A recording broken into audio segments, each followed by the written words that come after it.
और आखिरकार जो बहुत ही उत्साही बात है एक दादी होने के नाते नाती पोतों के लिए, मैं आपको बताना चाहता हूं ये नाती पोती उससे प्रेम करते हैं। जब कभी कोई अस्पताल में होता है, एनी जाती है वहां, उनके साथ बैठती है अस्पताल में और उनकी देखभाल करती है, उनसे गले लगाती है, वो उनसे बहुत प्रेम करते हैं, वो उससे साथ खेलती है, जो भी बच्चों के खेल है उनके साथ वो खेलती है, मुझसे भी ज़्यादा। और वो आज भी इतना उसमें सामर्थ्य है कि वो उन्हें उठा सके। मेरी पीठ इतनी मजबूत नहीं कि मैं उन्हें उठा सकूं, पर वो करती है। ये 7 क्षेत्र है जहां परमेश्वर ने उसमें कुछ किया है, जिस वजह से वो जो है उसे वो बनाया है। मैं कुछ शब्द कहना चाहता हूं एक पति होने के नाते।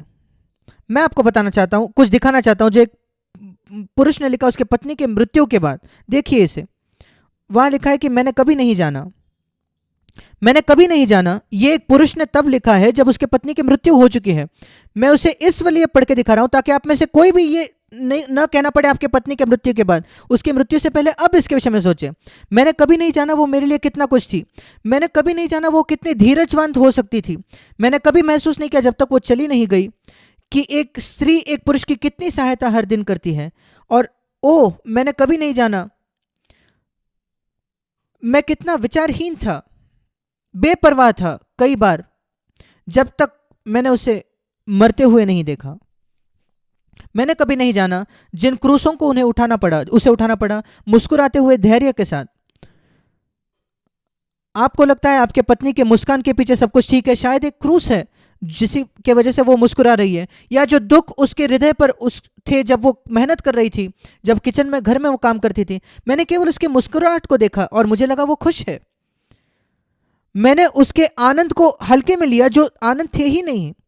मैं उसकी सहायता कर सकता था तब, पर मैं नहीं जानता था, मैं लापरवाह था, बेपरवाह था। कई पति लापरवाह होते हैं जब तक उनकी पत्नी मरती नहीं।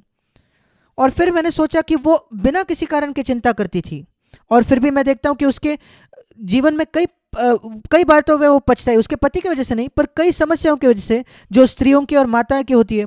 मैं काफ़ी कुछ कर सकता था उसके लिए अगर मैं उसके दुखों को जान जाता, या अगर मैं मेहनत करने कोशिश करता उसकी सहायता करने के लिए। पर अब जब मैं अकेला हूं, ये पुरुष कहता हूं, मैं अब देखता हूं कितना दर्द उसके मुस्कुराहट ने,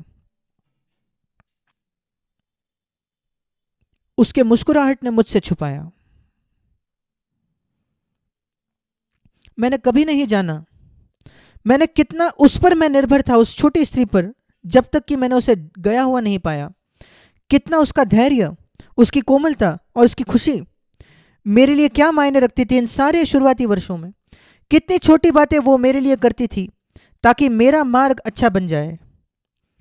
काश मैंने कभी नहीं जाना। मैं इसे अब कभी कभार पढ़ता रहता हूं। मैं सतर्क रहना चाहता हूं उन बातों के लिए, और मैं आशा करता हूं आप सब जो पति हो आप भी सतर्क रहोगे आपके पत्नी की मृत्यु के पहले। उन शब्दों को तब ना कहे, बाद में। इसी के साथ मैं आपके साथ बांटना चाहता हूं एक छोटे चित्र के तौर पर वो कैसे थी एक माँ होने के नाते। एक माता की कहानी। जवान माता जो है वो जीवन के मार्ग में चलने शुरू की, और उसने प्रभु से पूछा क्या ये एक बड़ा रास्ता होगा। उसने अपने प्रभु से पूछा, और प्रभु ने कहा हाँ मेरे बेटी, मार्ग बड़ा लंबा है और बहुत कठिन भी है, और तुम बहुत वृद्ध हो जाओगे उसके अंत में पहुंचने से पहले, पर आप पाओगे कि अंत शुरुआत से बेहतर है। परमेश्वर ने उसे 4 छोटे बेटे दिए, और जवान माता बहुत खुश थी। वो विश्वास नहीं कर सकती थी कि इससे कुछ बेहतर हो सकता है इन 4 बेटों से, इन वर्षों से। और इसलिए वो उनके साथ खेल खेलती थी, अपने लड़कों के साथ उन्हें बाइबल की कहानियां सिखाती थी, प्रार्थना करती थी हर रात उनको सुलाने से पहले। वो अच्छा खाना उनके लिए बनाती थी और उनसे बात करती थी और उनके साथ हंसती थी। और सूर्य उन पर चमका, और जवान माँ ने कहा इससे बेहतर तो कुछ हो ही नहीं सकता।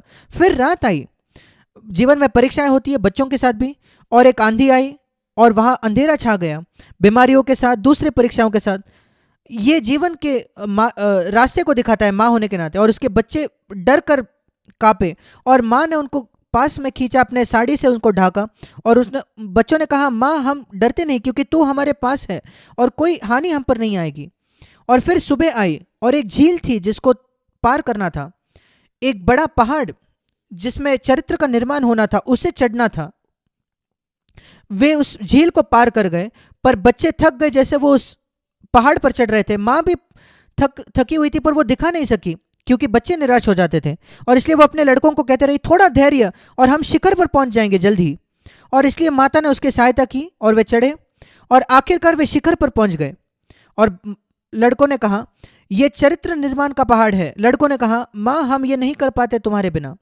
उस रात में जब माँ लेटी, उसने तारों को देखकर कहा, उसके बच्चे सोए हुए थे, ये एक बेहतर दिन था आखिरी दिन से, क्योंकि मेरे बेटे अब सीख गए हैं कठिनाइयों का सामना करना। हम चाहते हैं कि हमारे बच्चे कठिनाइयों का सामना करें। कल प्रभु ने उन्हें धैर्य दिया, आज उन्हें चरित्र का सामर्थ्य दिया है प्रभु ने। अगले दिन अलग अजीब बादल पृथ्वी पर छा गए। ये दूसरी बात है जो हमारे बच्चों ने सामना किया, और एनी ने भी किया। जलन का, दूसरों से नफरत का, क्योंकि हम कलीसिया होने के नाते जो जिस बातों के लिए खड़े होते हैं, और जलन के लिए कैसे परमेश्वर हमारे बच्चों को आशीष दे रहा था। और 4 जो लड़के हैं वो अंधकार में लड़खड़ाए, और वे कंफ्यूज थे, विचलित थे। और माँ ने कहा, ऊपर देखो, उस ज्योति पर अपने आंखें लगाए। और लड़कों ने ऊपर देखकर परमेश्वर के प्रेम की ज्योति को देखा। उस ज्योति ने उन अंधेरे में उनका मार्गदर्शन किया। उस रात माता ने कहा, यह सबसे अच्छा दिन था, क्योंकि मेरे बेटे अब सीख गए हैं उन लोगों से प्रेम करना जो उनसे नफरत करते हैं। वो दिन महीने बन गए और महीनों के वर्ष बन गए, और माँ वृद्ध हो गई और निर्बल हो गई। पर उसके 4 बेटे अब लंबे हो गए थे और मजबूत हो गए थे, और उन्होंने बहुत कुछ हासिल किया था। सबसे ऊपर वे प्रभु के साथ चलते थे, और अब जब मार्ग में कठिनाई होती थी तो वे उनके माँ को उठाते थे अपने हाथों में। लड़कों का विवाह होगा 4 सुंदर लड़कियों के साथ जो भी प्रभु से प्रेम करते थे, उनके बच्चे हुए, लड़के और लड़कियां। नाते पोती अब इंतजार करते कब दादी आएगी, उसकी मुस्कुराहट और उनके प्रेम की वो लालसा रखते थे। और माता पिता, बेटे, पत्नियां, नाती पोते सब ने दादी को बिठाया, एक मुकुट उसके सिर पर रखकर कहा, हम परमेश्वर को आपके लिए धन्यवाद देते हैं।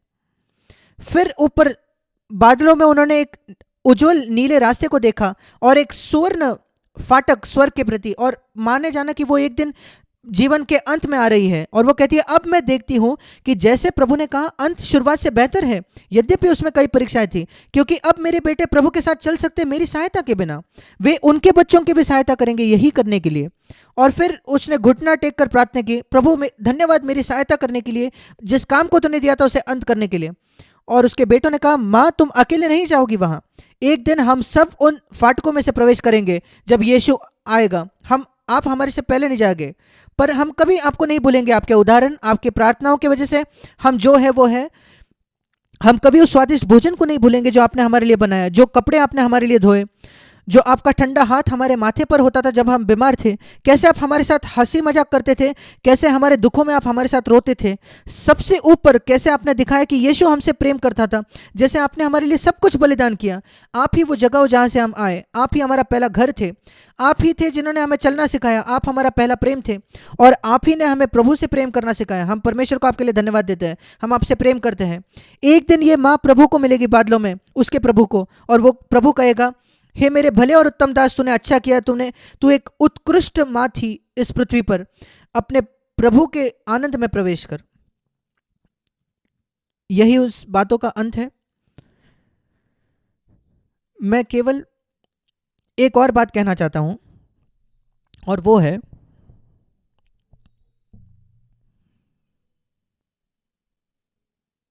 एक गीत है जो मैं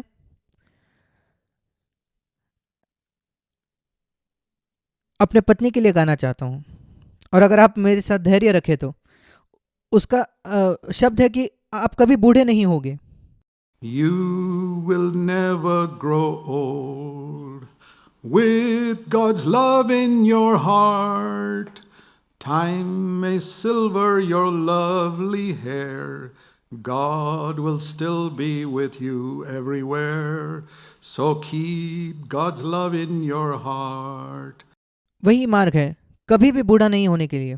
मैं परमेश्वर का धन्यवाद देता हूँ तुम्हारे लिए, जो मेरी प्रिय पत्नी तुम जो हो, मेरे साथ खड़े होने के लिए, मेरे साथ सहन करने के लिए, मुझे सहन करने के लिए, मेरे बेटों की माता होने के लिए, जिसकी वजह से मेरा जीवन बड़ा उत्साही रहा है। परमेश्वर आपको आशीष दे।